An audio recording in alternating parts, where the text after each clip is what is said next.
지금은 중액교육과정이랑 중액교육과정 그 다음에 잠깐만 잘 보이나요? 이게? 얘가 이렇게 잘 보이겠죠? 그 다음에 나선형 교육과정에 대해서 살펴볼 거예요. 그래서 중액교육과정 경우 같은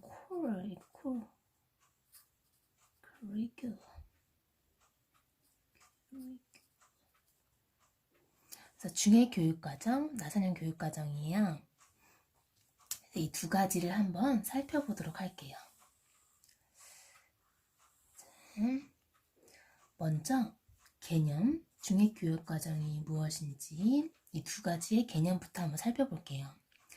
중액교육과정은요, 이 코어가 핵심이잖아요. 핵심부, 중심부잖아요.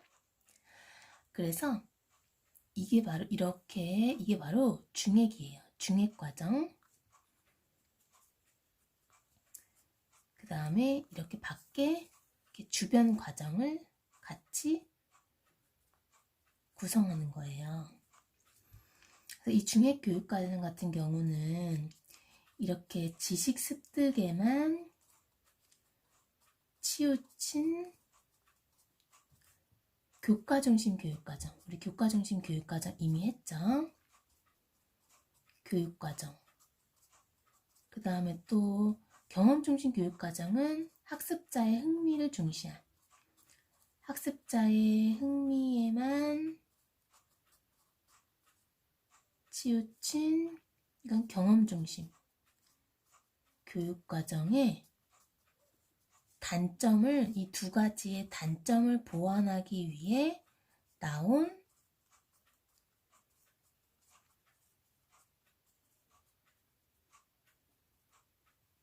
단점을 보완하기 위해서 나온 교육과정이 중액교육과정이에요.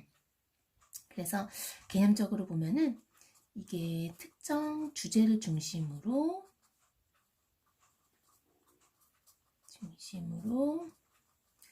여러 교과 내용을 결합하는 거예요.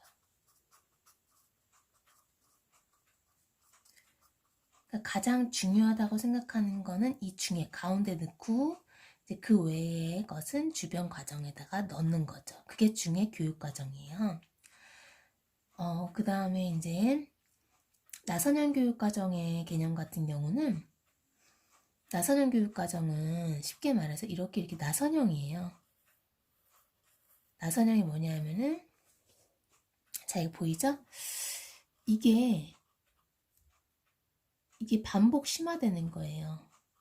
이렇게 중간에 가면서 점점 폭이 넓어지죠. 그래서 이거는 반복되고 심화되는 거예요. 예를 들어서 1학년 때 1차 방정식을 배웠단 말이에요. 그럼 2학년 때는 2차 방정식을 배우는 거예요. 그러니까 중요한 방정식이라는 거는 지금 반복되죠. 근데 1차에서 2차로 좀 더 심화되죠. 그래서 이렇게 발달 단계에 따라서 폭과 깊이가 점점 심화되는 교육과정이 나선형 교육과정이에요. 그래서 이거 말로 이제 정리할게요. 그래서 기본 원리를 반복해서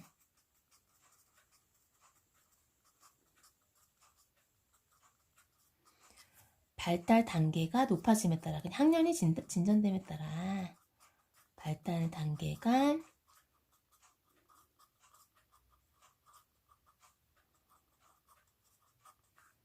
질적, 양적으로 심화되는 거예요.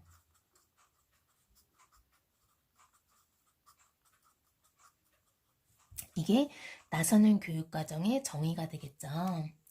지금 이제 두 가지 이렇게 개념을 살펴봤어요. 그럼 이제 조직 방법이 어떻게 되는지 한번 살펴볼게요. 잠깐 여기가 안 보이니까 조금 이렇게. 조직 방법이에요. 이거는 중액과정과 주변 과정을 동심원적으로 지금 조직하는 거예요. 중액과정과 주변 과정을 동심원적으로 조직. 그래서 중요한 거는 어디다 넣는다고요? 중액으로. 그 외의 것은 주변에 넣으면 돼요.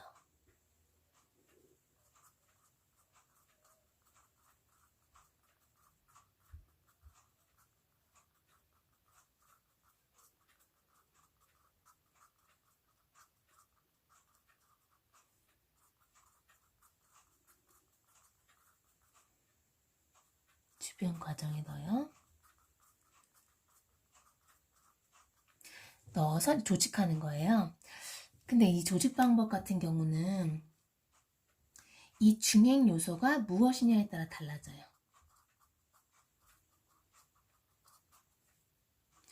중액 요소가 무엇이냐에 따라 교과면은 교과 중심, 이거 중액 교육과정.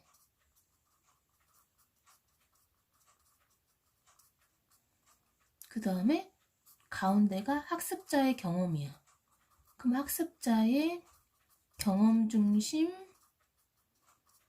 중액 교육과정. 이거 똑같으니까 안 쓸게요. 그 다음에 뭐 사회 가치야. 중심이, 중액이. 그러면은 사회 중심 중액 교육과정이라고 불러요.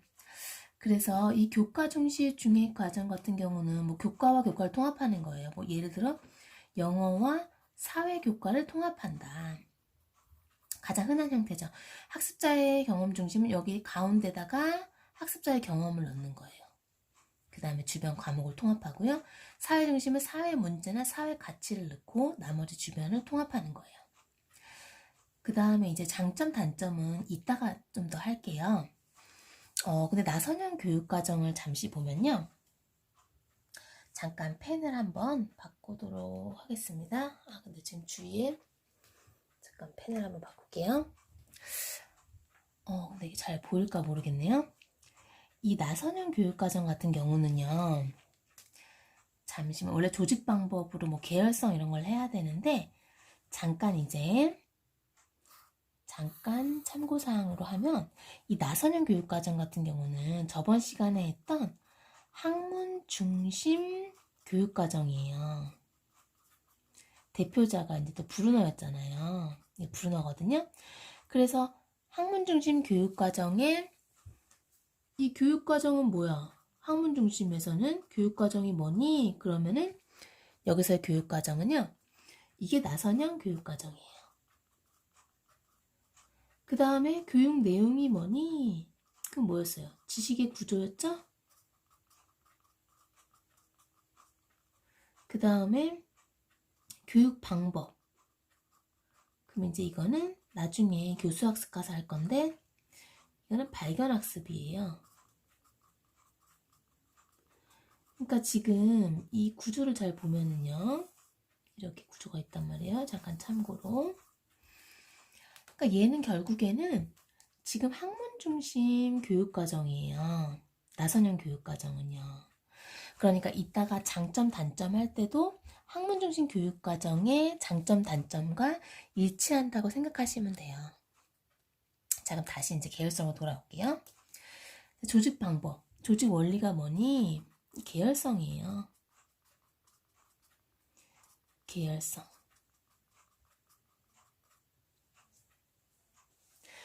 그래서 계열성이 뭐냐면 폭과 깊이를 더해가며 반복하는 거예요. 이게 계열성이에요. 그래서 계열성의 원리를 이용해서 개념을 한번 정의해봐라. 이 계열성을 사용해서 나선형 교육과정의 개념을 네가 다시 한번 정리해봐 라고 했을 때 뭐라고 해야 될까요? 지식의 구조를 학습자의 사고방식에 맞게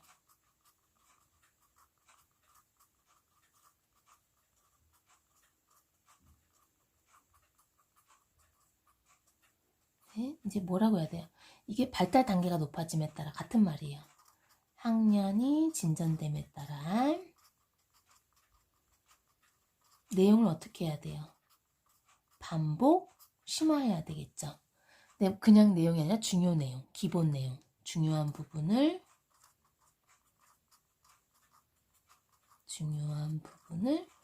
반복,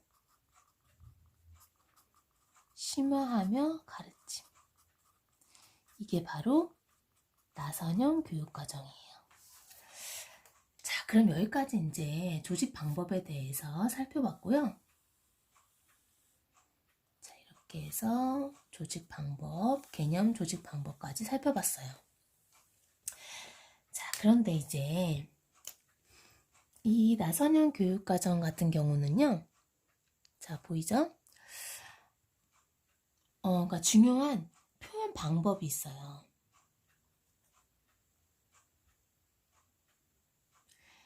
이거는 표현 방법을 우리가 좀 살펴볼 건데요. 표현 방법. 나선형 교육과정의 표현 방법이 뭐니? 3가지가 있어요. 왜냐하면 브루너는 어떤 단계에 있는 아동일지라도 그 아동의 사고방식에 맞게, 인지발달 단계에 맞게 제시하면 어떤 지식도 가르칠 수 있다는 대담한 가설을 주장한 사람이 브루너예요.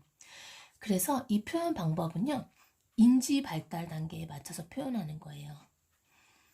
근데 이거 뭐냐면 가장 여기서 핵심은요, 나선형 교육과정의 핵심이에요. 그거는 지식의 구조를 아동의 인지 발달에 맞게 표현하는 거예요.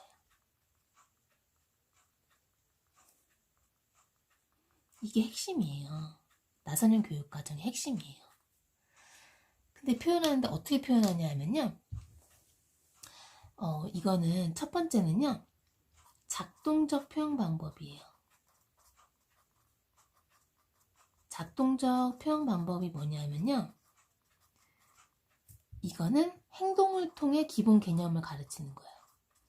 행동 통해 기본 개념을 가르침. 예를 들어서 천칭의 원리를 이해하려고 하기 위해서, 천칭의 원리를 가르치기 위해서 시소를 직접 타게 하는 거예요. 이런 거는요, 감각, 운동기, 전조작기. 이때 아동한테 쓰는 거예요. 감각, 운동기, 전조작기가 뭐냐 하면 이건 피아제의 심리적 발달 단계인데요. 그건 나중에 심리에서 가서 할 거예요. 그 다음에 작동적 표현 방법. 얘가 좀 컸어. 그러면 이제 영상적 표현 방법을 쓰는 거예요. 영상적 표현 방법이 뭐냐면 아까는 행동이잖아요. 직접 행동을 통해서 몸을 움직여서 표현하는 거였잖아요. 인지 발달에 맞게 표현해서 가르쳤는데 이건요. 그림을 통해서 기본 개념을 가르치는 거예요. 천칭의 원리를 가르치기 위해서 그림을 보여주는 거예요. 구체적으로. 이건 구체적 조작기의 아이들, 초딩들 그림 통해서 보여주면 얘가 이해하는 거예요. 그 다음 마지막으로는요. 상징적 표현 방법이에요. 이거는 언어, 공식을 통해서 가르치는 거죠. 천칭의 원리를 이제 공식으로 가르치는 거예요. 이거는 형식적 조작기. 이제 고등학생들 형식적 조작기를 해서 이렇게 가르치는 거예요. 이제 표현 방법 3가지를 알아야 되겠죠. 지금 인지 발달에 맞게 가르치는 거예요. 그래서 이게 브루너가 말한 건데요. 브루너는 뭐에 영향을 받았다? 피아제. 이거 지금 피아제잖아요. 이거 피아제의 심리 발달에 영향을 받았구나. 이게 지금 브루너의 이론이거든요. 자, 이렇게 해서 이제 중요한 내용은 이제 끝났고요. 이제 장점, 단점을 할 거예요. 장점은 이제 하나씩 살펴볼게요. 중액교육과정의 장점은요. 잠깐만 이렇게 보기 위해서 좀 옆으로 할게요. 이 중해교육과정 같은 경우는 이게 지식의 단절을 방지하죠.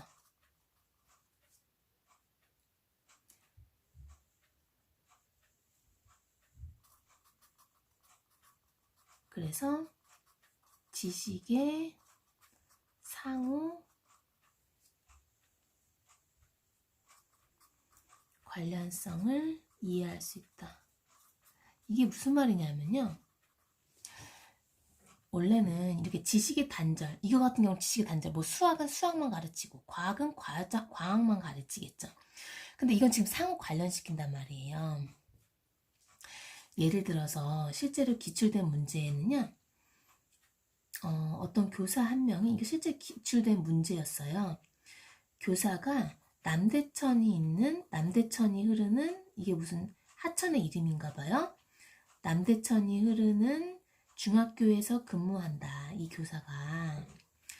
그래서 자기가 이제 과학교사인데, 과학교사나 역사교사였나? 지금 까먹었는데요. 이 기출이 됐거든요. 이게 중해교육과정이었어요. 그래서 과학인가 역사인가? 이 교사가 이 남대천을 주제로 해서, 이 남대천이 이제 중핵이 되는 거예요. 그래서 뭐 지구 온난화, 뭐 범람됐을 때 소요되는 비용 해서 기술 과정 교사와 함께 가르치려고 한다. 뭐 이런 내용이었거든요. 그래서 이것은 무슨 교육 과정인가? 그래서 답이 중해 교육 과정으로 나왔어요. 그러니까 이렇게 상호 관련성, 지식의 단절 잡아서 지식이 서로 상호 관련돼 있구나. 상호 관련성을 이해할 수 있어요. 이게 중해 교육 과정의 장점이에요. 그 다음에 이제 광범위한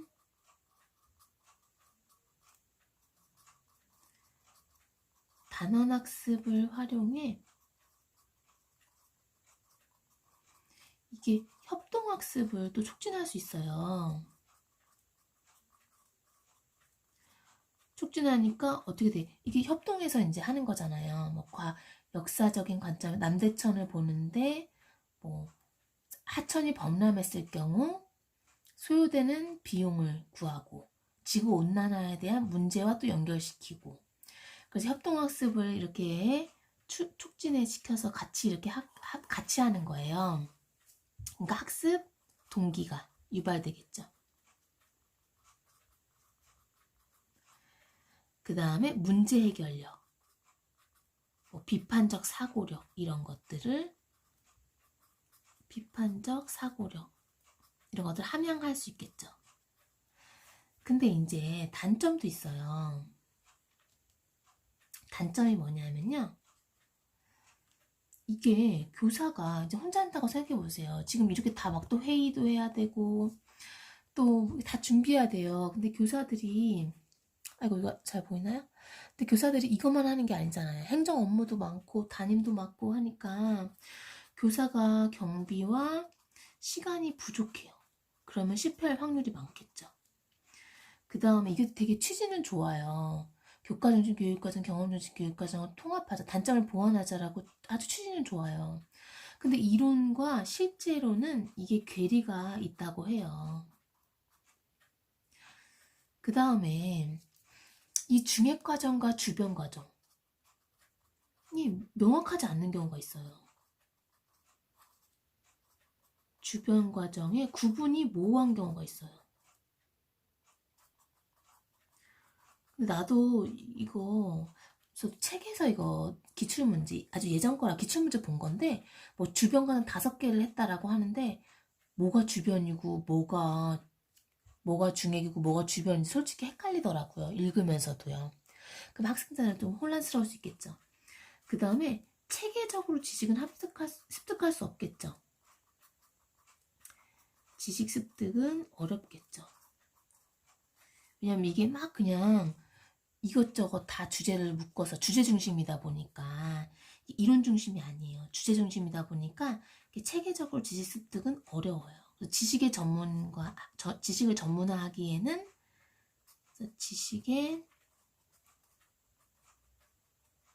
전문화에는 적합하지 않다. 자, 그 다음에 이제 나선형 교육과정으로 넘어올게요. 나선형 교육과정은 아주 쉬워요. 왜냐하면은 우리가 이미 학문중심 교육과정을 했어요. 장점, 단점 굉장히 많이 했거든요. 왜냐하면 장점, 단점은 그때 경험중심 교육과정에 장점 2개 쓰시오, 단점 2개 쓰시오 나왔기 때문에 장점, 단점을 그때 되게 많이 알아봤어요. 그래서 이미 했던 거예요. 장점은 뭐예요? 체계적 지식을 습득하기가 좋죠. 왜냐하면 이게 좀 지식의 구조니까요. 지식을 구조화해서 가르치는 거니까요. 그 다음에 전이가 높은 지식이잖아요. 다른 분야에 활용할 수 있겠죠. 전이가가 높은 지식을 배웠으니까. 그 다음에 단점은 뭐였어요? 이게 전인교육에 소홀했다. 학문중심 교육과정이랑 지금 똑같은 거예요. 왜냐하면 지금 지식의 수월성만 강조해. 지식만 지금 강조하잖아요. 그러니까 전인교육을 소홀했고 정의적 영역에도 소홀했다. 뭐 이런 거 다 써도 되겠죠? 그 다음에 이게 지식의 구조가 현실 생활과 유리될 수가 있어요. 실생활과 유리, 떨어졌다는 거예요. 그래서 실용주의적 관점에서 볼 때는 쓸모없는 지식이 될 수가 있겠죠. 그 다음 이게 계열성이잖아요. 깊은 계열성으로 학업 격차가 클 수가 있어요. 왜냐면 지금 1차 방정식 모르는 애들은 1차 방정식 모르는데 2차 방정식도 몰라요. 그러니까 학습 격차가 지금 계속 벌어지고 있는 거예요. 그러니까 학업적 재능이 있는 학생에게만 유리하겠죠. 학업적 재능이 자 지금 보이나요? 있는 학생에게만 유리하다. 자, 이렇게 해서 중액교육과정과 나선형 교육과정을 다 정리를 마쳤습니다.